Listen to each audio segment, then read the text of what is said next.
আসসালামু আলাইকুম। ১ নম্বর প্রশ্ন, একটি বৃত্তের পরিধি ইস্টু বৃত্তের ক্ষেত্রফল নিম্নের কোনটি? দেখুন, আমরা জানি বৃত্তের ব্যাসার্ধ যদি আর হয়, বৃত্তের ব্যাসার্ধ যদি আর হয় তাহলে বৃত্তের পরিধি আর বৃত্তের ক্ষেত্রফলের সূত্রটা অনুপাতটা হবে, বৃত্তের পরিধির সূত্র আমরা জানি 2πr। তো বৃত্তের পরিধি হচ্ছে 2πr অনুপাত বৃত্তের ক্ষেত্রফল। বৃত্তের ক্ষেত্রফল হচ্ছে πr স্কোয়ার।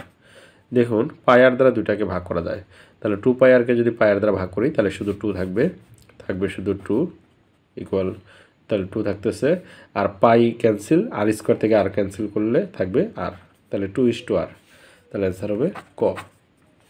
2 নম্বর প্রশ্ন, a:b = 3:6 এবং b:c = 12:16 হলে a:c সমান কত? তো দেওয়া আছে a:b সমান হলো 3:6 আর b:c দেওয়া আছে 12:16। তাহলে আমাদের চাইছে হচ্ছে a:c। তো এটা আমরা এই যে এভাবে গুণ করবো, এটার সাথে এটা গুণ, আবার এটার সাথে, অর্থাৎ এর সাথে b গুণ আর b এর সাথে b গুণ, আবার b এর সাথে c গুণ। তাহলে অনুপাতটা হবে a অনুপাত b অনুপাত c।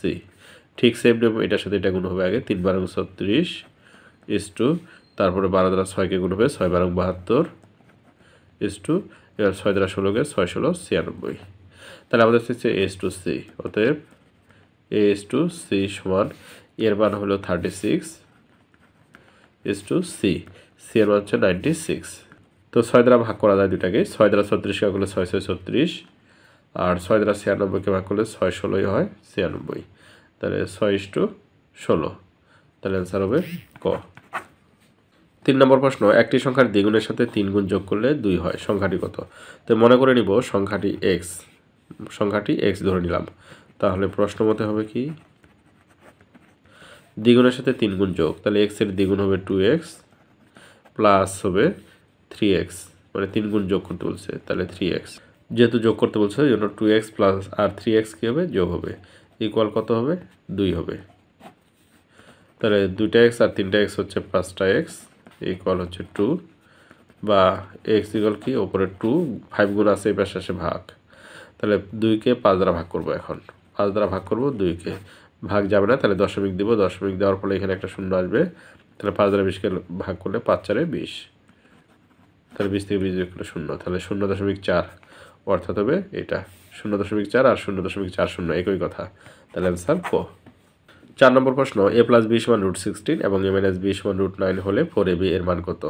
তো আমরা 4ab সূত্র জানি, যে 4ab সূত্র হলো a + b² - a - b²। এই সূত্রটা মুখস্থ রাখবেন। তো a + b এর মান দেওয়া আছে √16, তার উপরে স্কোয়ার, পরে মাইনাস a - b, এটা মানে হচ্ছে √9, তার উপর স্কোয়ার। তাহলে √² ক্যান্সেল হয়, তাহলে থাকবে 16 মাইনাস √² ক্যান্সেল করলে 9, তাহলে 16 থেকে 9 বিয়োগ করলে হচ্ছে 7। তাহলে অ্যান্সার খ। 5 নম্বর প্রশ্ন, 90 ডিগ্রি কোণের পূরক কোণের মান কত? পূরক কোণ হচ্ছে দুইটা কোণের যোগফল 90 ডিগ্রি হবে। দুইটা কোণের যোগফল যদি 90 ডিগ্রি হয় তাহলে কোণ দুটাকে একটি অপরটির পূরক কোণ বলে। তাহলে একটা কোণ দেওয়া আছে 90 ডিগ্রি, তাহলে আরেকটা কোণ কত হবে, 90 ডিগ্রি থেকে 90 ডিগ্রি, এই যে এই 90 ডিগ্রি মাইনাস, তাহলে 90 থেকে 90 বিয়োগ করলে 0, তাহলে 90 ডিগ্রি কোণের পূরক কোণ হচ্ছে 0 ডিগ্রি। তাহলে অ্যান্সার ঘ। 6 নম্বর প্রশ্ন, কতজন বালককে 125টি কমলালেবু এবং 145টি কলা সমানভাবে ভাগ করে দেওয়া যাবে? তাহলে যেহেতু এই 125টি কমলালেবু আর 145টি কলা সমানভাবে ভাগ করে দিতে হবে, তাহলে এটা গসাগু বের করতে হবে। তাহলে 125 আর 145-এর গসাগু হবে নির্ণয় বালকের সংখ্যা। এই যে 125 আর হচ্ছে 145-এর গসাগু বের করব। তাহলে একবার যাবে 125 হবে, তাহলে 5 থেকে 5 বিয়োগ করলে 0, 4 থেকে 2 বিয়োগ করলে 2, এবার 125কে ভাগ করব, 6 20 120, তাহলে 5 থেকে 0 বিয়োগ করলে 5 দেবে, 5 দ্বারা এবার 20কে ভাগ করবো, 5 4 20, তাহলে অ্যান্সার হচ্ছে 5। অর্থাৎ 5 জন বালককে এতটি কমলালেবু এবং 145টি কলা সমানভাবে ভাগ করে দেওয়া যাবে। তাহলে অ্যান্সার হবে ক। 7 নম্বর প্রশ্ন, কোন সমকোণী ত্রিভুজের ভূমি a, উচ্চতা b এবং অতিভুজ c হলে কোনটি সঠিক? আমরা জানি সমকোণী ত্রিভুজের ক্ষেত্রে পিথাগোরাসের সূত্রটা জানি, যে অতিভুজ স্কোয়ার ইকুয়াল লম্ব স্কোয়ার প্লাস ভূমি স্কোয়ার। সূত্রটা হচ্ছে অতিভুজ স্কোয়ার ইকুয়াল লম্ব স্কোয়ার প্লাস ভূমি স্কোয়ার। তাহলে বা অতিভুজ দেওয়া আছে সি, তাহলে সি স্কোয়ার ইকুয়াল লম্ব স্কোয়ার, লম্ব হচ্ছে লম্ব বা উচ্চতা যেটাই ধরি না কেন বি স্কোয়ার, আর ভূমি হচ্ছে এ। তাহলে C square equal A square plus B square plus A square আর A square plus B square একই কথা। তাহলে সূত্র অ্যান্সারটা হচ্ছে খ, C square equal A square plus B square. 8 number প্রশ্ন, যদি বাস ভাড়া 60% বৃদ্ধি পায় তবে বাসের যাতায়াত শতকরা কত ভাগ কমালে ব্যয় বৃদ্ধি পাবে না? এটা একটা শর্টকাট সূত্র আছে। সূত্রটা হলো এই যে মূল্য বৃদ্ধি ইন্টু হচ্ছে 100 আর নিচে হচ্ছে মূল্য বৃদ্ধি যোগ 100, মূল্য বৃদ্ধি যোগ 100। এখানে যদি একটা পার্সেন্টেজ দেওয়া থাকে তাহলে এই সূত্র অনুসারে আমরা করতে পারি। তাহলে মূল্য বৃদ্ধি হচ্ছে 60%, তাহলে 60 গুণ হচ্ছে 100 আর নিচে মূল্য বৃদ্ধি হচ্ছে 60 যোগ হচ্ছে 100। তাহলে উপরে গুণ আছে থাক ওটা 60 গুণ 100 আর নিচে 60 আর 100 যোগ করলে 160। তাহলে এটা শূন্য কাটা, 2 দ্বারা কাটলে 30 দুনে হয় 60 আর 8 দুনে হয় 16। আবার 2 দ্বারা কাটতে পারি, 4 দুনে 8 আর 5 দুনে 10, 15 দুনে 30। আবার 2 দ্বারা কাটতে পারি, 5 দুনে 10 আর 2 দুনে 4। তাহলে উপরে হচ্ছে 15 আর 5 গুণ করলে 5 15 75 আর নিচে 2, 75কে 2 দ্বারা ভাগ করলে হবে 37.5। তাহলে অ্যান্সার খ।